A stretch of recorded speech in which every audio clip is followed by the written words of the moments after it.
छ। देशलाई नै आगो लगाउने गरी भएको हत्याको जिम्मेवार को हो?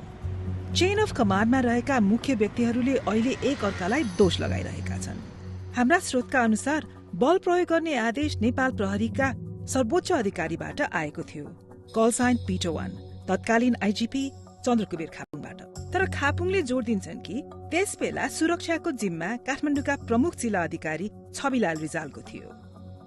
रिजालले घटनाबारे जिम्मेवारी लिन अस्वीकार गरेका छन्। गृहमन्त्री रमेश लेखकले पनि कुनै जिम्मेवारी स्वीकारेका छैनन्। तत्कालीन प्रधानमन्त्री केपी ओली समेत आफूले कुनै गल्ती गरेको मान्न तयार छैनन्। अनि जिम्मेवार हुनुपर्छ भने कुन देशमा जिम्मेवार को होस्? रङ्गभेदका कारणले घाँटी थिचिएर मर्दा राष्ट्रपति जिम्मेवार हुन्छ कि